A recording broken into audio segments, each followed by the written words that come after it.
इससे पहले की वीडियो में हम लोगों ने ये पढ़ा था कि एम्ब्रियो सैक मैच्योर कैसे होता है। तो इस कंडीशन को ही एक बार मैं थोड़ा सा रिवाइज करना चाहता हूँ पुरानी वीडियो से, कि इस कंडीशन को ही 7 सेल्ड और 8 न्यूक्लिएट स्टेज बोला जाता है। क्या बोला जाता है? 7 सेल्ड एंड 8 न्यूक्लिएट स्टेज बोला जाता है एम्ब्रियो सैक का, जिसमें आप 7 सेल्ड कैसे होते हैं हम लोग 1 बाई 1 काउंट कर सकते हैं। 1 2 3 4 5 6 एंड 7 सेल हो गई है। अब उसके बाद 8 न्यूक्लियस कैसे? 1 2 3 4 5 6 7 8 7 सेल्ड 8 न्यूक्लिएट स्टेज बोला जाता है इसे एम्ब्रियो सैक का। ठीक है। और एक चीज़ मुझे और बताना था लास्ट वीडियो में, कि जो एग और सिनर्जिड होते हैं, एग सेल और जो सिनर्जिड होते हैं, इनको कंबाइंडली हम क्या बोलते हैं? Egg apparatus. क्लियर हो गया? अब चलते हैं उसके बाद जो हमारा जो न्यू टॉपिक था, क्योंकि वो एक वीडियो में कवर नहीं हो पाता और ये वीडियो बहुत लंबा हो जाता है, तो मैं एक चीज़ ये भी बताना चाहता हूँ। कुछ बच्चों से मेरे को ये रिक्वेस्ट आ रही थी कि सर वीडियो थोड़ा छोटा बनाया करिए, बहुत बड़ा हो जाता है। तो एक बात मैं ये बताना चाहता हूँ बेटा, कि ये एजुकेशनल वीडियो है, ये टिकटॉक वीडियो नहीं है। अगर मैं एजुकेशनल वीडियो में भी अगर मैं टिकटॉक वीडियो की तरह 15 सेकंड के बनाने लगा, तो इसमें बहुत ज़्यादा इतने ज़्यादा वीडियोस बन जाएंगे, और उसमें आप कैसे समझ पाओगे? फिर आप कोरिलेट करना मुश्किल हो जाएगा। कम से कम एक छोटा टॉपिक तो कवर करना पड़ेगा ना। इसीलिए वीडियो लंबे हो जाते हैं, लेकिन मैं कोशिश करूँगा कि जल्दी हो जाए। पॉलिनेशन, और हमें समझाना भी होता है। अगर चीज़ समझ में ही नहीं आएगी तो फिर फ़ायदा क्या है? पॉलिनेशन। अब बात आती है कि जो फ्लावरिंग प्लांट होते हैं उसमें मेल गैमेट और फीमेल गैमेट, जो आपने इसमें जो एग सेल देखा है, एग सेल ये भी नॉन मोटाइल होता है, और पोलन ग्रेन्स होते हैं उसके अंदर जो मेल गैमेट वो भी नॉन मोटाइल होते हैं। अब वो आपस में मिक्स कैसे होंगे और उनमें फर्टिलाइजेशन कैसे होगा? तो उसी के लिए एक टर्म आता है pollination. Pollination is that process in which transferring of pollen grains from male reproductive part to the female reproductive part on the platform that name is stigma। यानी कि जो पोलन ग्रेन है उसको फीमेल फ्लावर के stigma पर land करने के process को ही पॉलिनेशन बोला जाता है। ठीक है। पॉलिनेशन अगर आप देखें जनरल व्यू में, तो इसे मैं थोड़ा जूम कर देता हूँ ताकि आप इसे और अच्छे से समझ सकें।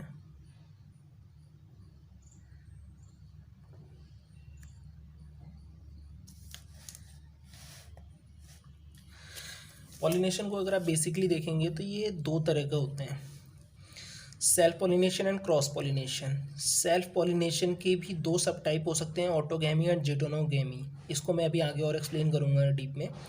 फिर क्रॉस पॉलिनेशन को आप जीनोगैमी और एलोगैमी भी बोल सकते हैं, जीनोगैमी और एलोगैमी। क्लियर है? क्रॉस पॉलिनेशन भी 2 तरह के होते हैं, ए बायोटिक फैक्टर्स के थ्रू और बायोटिक फैक्टर्स के थ्रू। ए बायोटिक, इसमें जैसे आपके विंड और वाटर हेल्प करेंगे क्रॉस पॉलिनेशन में, और बायोटिक में इसमें लिविंग एनिमल्स हेल्प करते हैं पॉलिनेशन के प्रोसेस में। अब आता है सेल्फ पॉलिनेशन। क्या होता है सेल्फ पॉलिनेशन? का मतलब ये होता है कि इसमें जो पॉलिनेशन होगा, यानी कि जो मेल गैमेट होगा, यानी कि जो पोलन ग्रेन है, वो फीमेल रिप्रोडक्टिव पार्ट यानी कि जो गाइनोसियम है वो सेम फ्लावर में ही हो सकता है, और या फिर एक ही प्लांट के दूसरे फ्लावर में होगा। अगर एक ही फ्लावर में होता है तो उसे हम बोलते हैं ऑटोगैमी, और एक ही प्लांट के एक फ्लावर से दूसरे फ्लावर में अगर पोलन ग्रेन ट्रांसफ़र होते हैं स्टिग्मा पर, तो उसे हम बोलते हैं जिटोनोगैमी। ये समझ में आ गया? ये जेनेटिकली सिमिलर होते हैं जिटोनोगैमी, बट ये look like a cross pollination. Cross pollination जैसा हुआ ना, और इसमें बीच में भी अभी आगे भी बताऊंगा इसको कि क्या होता है। ए बायोटिक में इसमें 2 तरह से होते हैं, वाटर एंड एयर। मैं यहाँ पर नहीं लिखना चाहता क्योंकि वैसे स्पेस कम है, आगे समझाऊंगा। ए बायोटिक में होते हैं वाटर एंड विंड, इनके हेल्प से क्रॉस पॉलिनेशन होता है। क्रॉस पॉलिनेशन का मतलब क्या होता है कि एक ही स्पेसिस की, ये ध्यान रखें आप, जैसे मैंगो का है तो मैंगो ही, ये नहीं कि बबूल की वाली बात नहीं है। ठीक है। केसिया अरेबिका और मैग्नीफेरा इंडिका की बात नहीं हो रही है, बात ये हो रही है कि अगर मैंगीफेरा इंडिका है तो मैंगीफेरा इंडिका की ही दूसरे प्लांट के एक फ्लावर से पहले वाले प्लांट के एक फ्लावर पर अगर पॉलन ग्रेन्स ट्रांसफ़र होते हैं तो then this process is known as cross pollination. तो यहाँ पर विंड और वाटर की हेल्प से क्रॉस पॉलिनेशन होगा, या फिर दूसरा जो पॉलिनेटर है, पॉलिनेटर कौन होते हैं, वो होते हैं जिनकी एजेंट पॉलिनेटिंग एजेंट जैसे आप बोल सकते हैं कि वो कोई भी एक चीज़ हो सकती है, एबायोटिक हो सकती है, बायोटिक हो सकती है। बायोटिक में अब क्या आ गए, जैसे कि एनिमल्स हो गए, तो इसमें एनिमल में भी बहुत सारे होते हैं, जैसे कि आपके इंसेक्ट हो गए और ह्यूमंस हो गए, स्नेल्स हो गए, बर्ड्स हो गए, ठीक है। इनके बारे में हम स्टेप बाय स्टेप आगे देखेंगे। अब आता है कि कुछ और इसके देखें टाइप्स, ये अब ठीक है। पॉलिनेशन पॉलन के सोर्स के बेस पर 3 तरह के हो सकते हैं कि वो एक ही प्लांट से मिल रहा है, अलग प्लांट से मिल रहा है, और एक ही फ्लावर में हो रहा है या फिर दूसरे फ्लावर में हो रहा है। तो ये 3 तरह से हो सकते हैं, ऑटोगैमी, जिटनोगैमी और जीनोगैमी, जो मैंने अभी ऊपर यहाँ पर समझाया हुआ है। तो ऑटोगैमी क्या होता है, ये सेल्फ पॉलिनेशन होगा। इसमें मेन जो चीज़ रोड़ा आता है वो होता है सिंक्रोनी का। सिंक्रोनी क्या चीज़ होती है, सिंक्रोनी का मतलब ये होता है कि जैसे आपकी जो मेल फ्लावर हैं और जो फीमेल फ्लावर हैं, उनको दोनों को एक ही टाइम पर मैच्योर होना होता है। अगर वो एक टाइम पर मैच्योर नहीं होंगे, अगर मान लो कि पहले एंड्रोसियम मैच्योर हो गया और गाइनोसियम मैच्योर बाद में होता है, लेटर स्टेज में होता है, तो वहाँ पर सेल्फ पॉलिनेशन कैसे प्रोसेस है। तो इसके लिए सबसे बड़ी शर्त यही होती है कि वो दोनों ही एक टाइम पर मैच्योर हों, और इसी कंडीशन को बोलते हैं सिंक्रोनी। ये सबसे बड़ा मेजर इशू आता है सेल्फ पॉलिनेशन के केस में, ठीक है। अब सेल्फ पॉलिनेशन में भी कुछ फ्लावर ऐसे होते हैं जो कि ओपन टाइप के होते हैं, कुछ क्लोज्ड होते हैं, ठीक है। जैसे कि ओपन टाइप के होंगे तो उसको हम कैस्मोगैमस फ्लावर्स बोलते हैं, जैसे ऑक्जेलिस वगैरह में ये बनते हैं। जैसे ऑक्जेलिस एक प्लांट है, ऑक्जेलिस 2 तरह के फ्लावर प्रोड्यूस करता है। एक होगा ओपन टाइप के फ्लावर जो कि नॉर्मल फ्लावर होते हैं, उसमें आपको एंड्रोसियम गाइनोसियम दोनों सेपरेट अलग अलग ओपनली दिखाई देंगे, शो होंगे, उसे बोलते हैं कैस्मोगैमस फ्लावर, ओपन टाइप के फ्लावर। दूसरे क्या होते हैं कि वो क्लोज्ड होते हैं, उसमें आपका जो फीमेल पार्ट है वो भी उसी में बंद है, और जो आपका मेल पार्ट है, मेल प्रोडक्टिव पार्ट है स्टेमन वाला, वो भी उसी में ही बंद है। तो उसे हम क्लिस्टोगैमस क्लोज्ड फ्लावर बोलते हैं। तो क्लोज टाइप के जो फ्लावर होते हैं उनमें सेल्फ पॉलिनेशन तो बहुत अच्छे से पॉसिबल हो जाता है, लेकिन जो क्लोज्ड होंगे उसमें आप ही बताएं क्रॉस पॉलिनेशन होगा क्या, नहीं होगा ना। तो इस केस में क्रॉस पॉलिनेशन क्लोज्ड वाले में नहीं हो पाता, इसमें खाली सेल्फ पॉलिनेशन प्रोसेस पॉसिबल है, और इनमें तो क्रॉस पॉलिनेशन होगा ही। जिटनोगैमी में इसमें क्या होता है कि एक, जैसे कि यहाँ पर मैं एक ये करते हैं, जैसे यहाँ पर ये फ्लावर है और दूसरा फ्लावर है ये, तो यहाँ के स्टेमन से यहाँ की ये जो कार्पल है, पिस्टल है, तो यहाँ से ट्रांसफ़र होगा उसी प्लांट के दूसरे फ्लावर पे, तो उसे जिटनोगैमी बोलते हैं।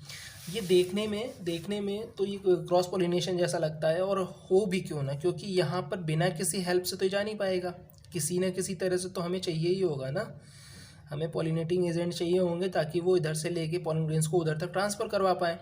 लेकिन जेनेटिकली ये सिमिलर प्लांट होते हैं। कैसे होते हैं, क्योंकि देखो जीन्स तो सेम ही होंगे ना पूरे प्लांट के, पूरे प्लांट में कहाँ जीन्स अलग हो जाएंगे। क्लियर हो गया। अब आते हैं जीनोगैमी। जीनोगैमी में क्या होता है, क्रॉस पॉलिनेशन का, ये जो मैंने अभी ऊपर बताया, ये जीनोगैमी, क्रॉस पॉलिनेशन को जीनोगैमी और एलोगैमी के नाम से भी जानते हैं। इसमें क्रॉस पॉलिनेशन ऐसे होता है कि ये एक अलग प्लांट है, इसका ये फ्लावर है, यहाँ से पॉलन ग्रेन ट्रांसफ़र होकर दूसरे उसी स्पेसिस के, ये ध्यान रहे, उसी स्पेसिस के दूसरे प्लांट के फ्लावर पर जाके जब ट्रांसफ़र होते हैं तो उसे हम क्रॉस पॉलिनेशन और जीनोगैमी बोलते हैं। अब इसमें मैंने पहले ही बता दिया बहुत सारी चीज़ें, इसमें आपको आइडिया लग गया होगा कि एबायोटिक और बायोटिक की तरफ से होते हैं। दूसरा देखते हैं फिर फर्दर, यहाँ तक समझ में आ गया होगा। अब जो चीज़ आती है यहाँ पर एजेंट्स ऑफ पॉलिनेशन, कि कौन कौन से एजेंट इसमें हेल्प करते हैं पॉलिनेशन के प्रोसेस में। हम खाली इसमें पॉलिनेशन ही कवर करेंगे क्योंकि वीडियो बहुत लंबी हो जाती है, इस बात को ध्यान में रखते हुए।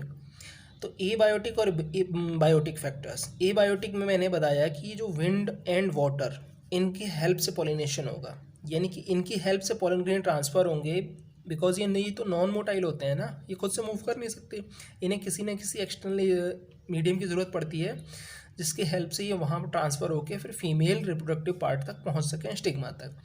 अब दूसरी जो मेन कॉमन चीज़ है आपको इनमें ध्यान रखने की है, देखिए ये चीज़ ध्यान रखें आप, आपके बोर्ड के प्रैक्टिकल एग्जाम्स में भी पूछा जाता है, कई बार वाइवा में पूछ सकते हैं कि जो एबायोटिक फैक्टर्स से जो पॉलिनेशन होता है जिन प्लांट्स में, उनकी क्या बेसिक प्रॉपर्टीज़ होती है, तो वो कलरलेस फ्लावर्स होते हैं और उनमें नेक्टर का एब्सेंस होता है।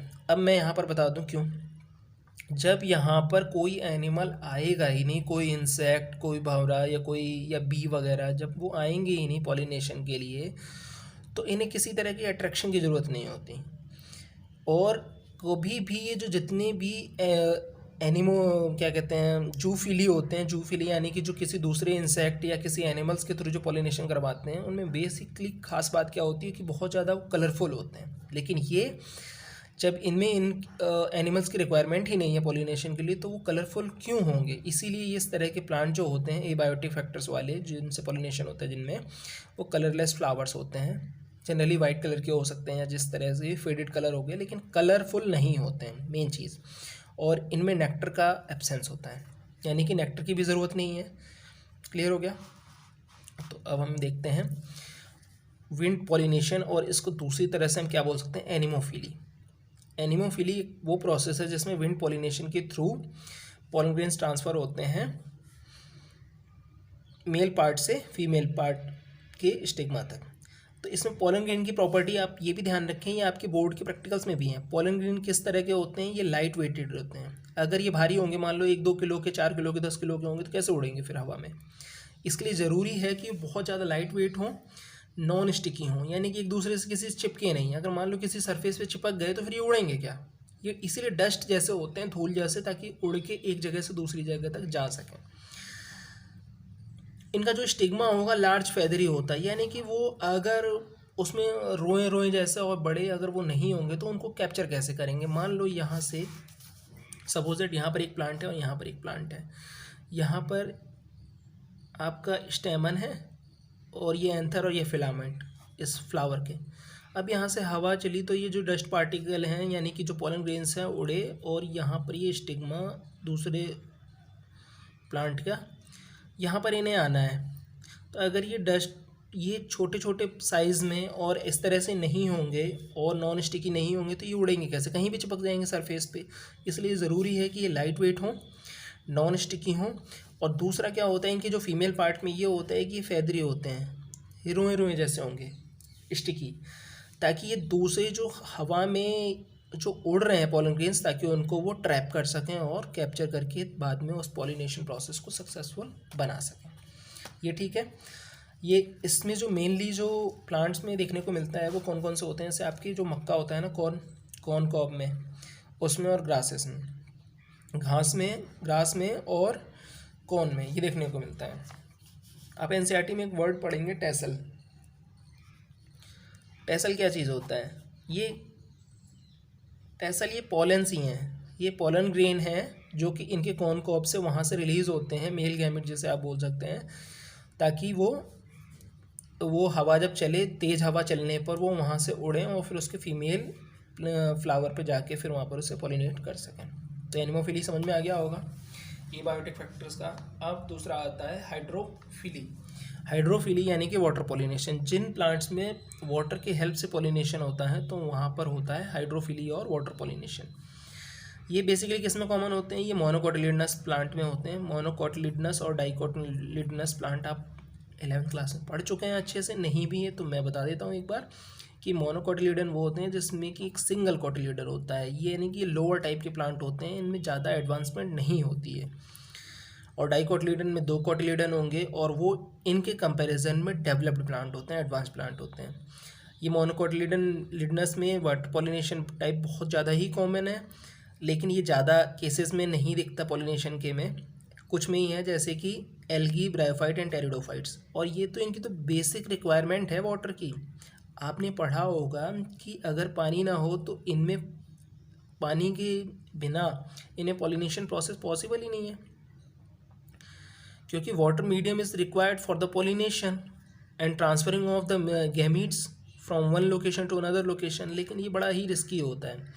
इसके केस में क्या होता है कि इसमें मैक्सिमम नंबर, बहुत ज़्यादा, एक large number pollen grains produce करने होते हैं। आप ही देखिए यहाँ पर आप हवा में उड़ा रहे हैं पोलन ग्रेन्स को, तब जाके वो फीमेल उस पर जाके वो लगे ना लगे बाई चांस फैक्टर वाला इसमें अटैच हो जाता है। इसी तरह से वाटर पॉलिनेशन में भी एक इनके संग ये चीज़ होती है कि वो बड़ा ही ये केस जुड़ा रहता है इनके साथ में कि इनमें वैरायटीज़ नहीं देखने को मिलेगी। बहुत जगह देखने को इसलिए नहीं मिलते क्योंकि मान लो जैसे यहाँ से नदी जा रही है या यहाँ से पानी जा रहा है, तो जहाँ जहाँ ये पानी जाएगा वहीं तो ही होगा ना। इस जैसे लैंड वाली जगह है, ज़मीन है यहाँ पर, तो यहाँ थोड़ी ना ग्रो कर पाएंगे ये। तो इसीलिए इनके एरिया फिक्स होते हैं, इनकी लोकेशन भी फिक्स होती है। इसीलिए ये जिस जगह पर मिल रहे हैं उसके आसपास के एरिया में मिलते हैं और ज़्यादा दूर तक इनमें डाइवर्सिफिकेशन देखने को नहीं मिलती। अब बात आती है इसमें कि वेलिस्नेरिया, वीडियो लंबा होता जा रहा है लेकिन हाँ समझाना भी होता है। वेलिस्नेरिया, हाइड्रिला, ये नॉर्मल वाटर जो होते हैं आपके ड्रिंकिंग वाटर, उनमें पीने वाले पानी में उनमें होते हैं। सी ग्रासेस, ये समुद्री जो पानी होता है यानी कि जो मेरीन वाटर होता है उनमें ये रहते हैं। वेलिस्नेरिया के केस में क्या होता है कि वेलिस्नेरिया वाले में इसमें जो मेल फ्लावर हैं जो प्लांट के, वो पोलन ग्रेन्स को पानी में, जैसे यहाँ पर आप देखें, अब इसी को हम कर देते हैं, जैसे यहाँ पर ये पानी है, ये यहाँ से पोलन ग्रेन रिलीज़ करेंगे। रिलीज़ करने के बाद क्या होता है कि ये जो इसका फीमेल पार्ट होता है, ये फीमेल पार्ट ऊपर आ जाता है, सरफेस पर आ जाता है। फीमेल पार्ट सरफेस पर आ जाता है ताकि वो पोलन ग्रेन्स को कैप्चर कर सके, उन्हें ट्रैप कर सके। तो पोलन ग्रेन यहाँ से रिलीज़ हुए और ये सरफेस पर चले जाते हैं, क्योंकि नीचे से रिलीज़ होंगे और फिर ये सरफेस पर चले जाएंगे। अब इसमें क्या होता है कि पोलन ग्रेन्स की एक खासियत क्या होती है ये कि ये रिबन जैसे होते हैं, ठीक है, ये रिबन जैसे होंगे ताकि ये उसको कैप्चर कर सकें और इसमें आके ये फंस सकें। अब मान लो ये बहुत ही छोटे पार्टिकल होंगे अगर विंड पॉलिनेशन के जैसे, तो ये तो निकल जाएंगे कहीं से भी, इधर से उधर से निकल जाएंगे। लेकिन अगर ये पतले रेशे जैसे लंबे धागे जैसे होंगे तो उसमें धागे में फंस जाएंगे, धागे से ये फंस जाएंगे ना फिर स्टिग्मा में।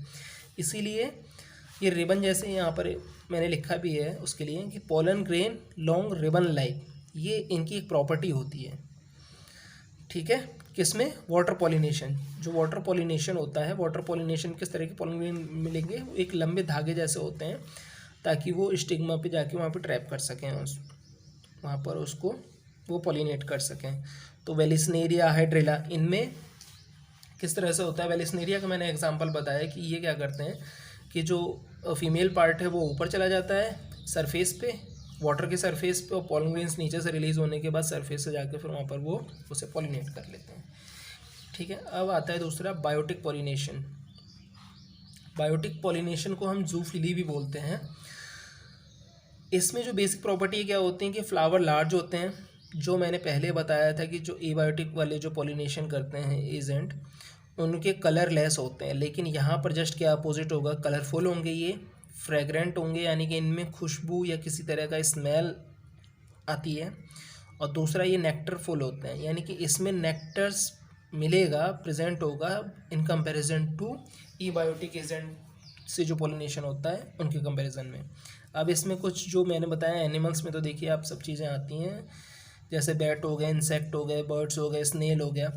तो जो बैट के थ्रू जो पॉलिनेशन होता है उसे चिरेप्टेरोफिली बोलते हैं, इंसेक्ट के थ्रू जो होता है उसे एंटोमोफिली बोलते हैं, बर्ड्स के थ्रू, और निथोफिली एंड स्नेल्स के थ्रू मेलेकोफिली। एक तरह से टर्म है, बस आप थोड़ा सा एक दो बार देखेंगे तो इसे याद हो जाएगा। लेकिन बायोटिक पॉलिनेशन में क्या होता है कि आप इसे एक तरह से ये समझें कि बायोटिक पॉलिनेशन में लिविंग एनिमल्स अपना कंट्रीब्यूशन देते हैं कि किस तरह से पॉलिनेशन हो पाए। जैसे मॉथ एंड यूका प्लांट का ही देखें तो ये एक तरह से वो वाली चीज़ है कि एक दूसरे के बिना ये लोग नहीं रह सकते। मतलब आप ये मान के चलें कि ये एक दूसरे के बिना इनका गुजारा है ही नहीं। वो वाला गाना सुना है आपने, वो साथी रे तेरे बिना क्या जीना। तो ये अपनी लाइफ साइकिल ही कंप्लीट नहीं कर सकते हैं अगर हकीकत मायने में बोलें, क्योंकि जो मौत होता है वो अपनी एग लेइंग जो होती है, अंडे देते हैं प्लांट्स के जो फीमेल रिप्रोडक्टिव पार्ट है ना, ओवरी वाला, ओवेरियन कैविटी, वहाँ पर ही अपने अंडे देते हैं। और उसके हेल्प से जो फीमेल प्लांट है उनको क्या मिलता है, उनको पॉलिनेशन मिलता है, इनको रहने की जगह मिल जाती है, यानी इनको मकान मिल जाता है और इनका पॉलिनेशन हो जाता है। इस तरह से दोनों का काम चल जाता है। अगर आप ही सोचेंगे अगर मौत को मार दिया जाए तो फिर यूका प्लांट का पॉलिनेशन कौन करेगा। इसीलिए स्पेसिफिक कुछ प्लांट्स में तो इतने स्पेसिफिक हैं कि वो खाली अपने एनिमल से ही पॉलिनेशन करवाते हैं, दूसरे। अब आप ही सोचें, आप क्या चिड़िया घुस जाएगी क्या, यूका प्लांट में नहीं घुस पाएगी ना। उसके लिए तो एक स्पेसिफिक जो एनिमल है, ऑर्गेनिज्म है, वो मौत ही है। क्लियर हो गया। तो यहाँ पर मुझे ये समझाना था।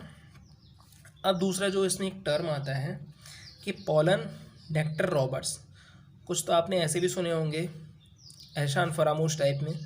तो कुछ ऑर्गेनिज्म ऐसे होते हैं जो कि नेक्टर भी सक कर लेते हैं, पोलन ग्रेन्स भी खा जाते हैं, मतलब उसी के बेस पर वो लोग जिंदा रहते हैं, खा लेते हैं, लेकिन पॉलिनेशन भी नहीं करते। होते हैं ना कुछ ऐसे, कुछ बच्चे ऐसे होते हैं ना क्लास में जो आते तो हैं लेकिन पढ़ते नहीं हैं।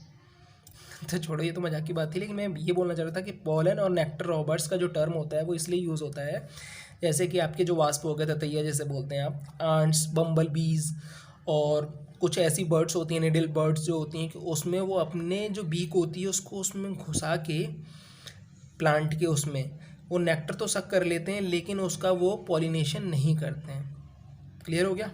तो यहाँ पर आपका ये पूरा पॉलिनेशन का मैंने पार्ट समझा दिया और मुझे लगता है कि ये आपको अच्छे से क्लियर हो गया होगा। Thank you. अब जो नेक्स्ट क्लास होगा आउटब्रीडिंग डिवाइस वाला वो करेंगे, क्योंकि वीडियो भी बहुत लंबा हो रहा है। थैंक यू वीडियो देखने के लिए।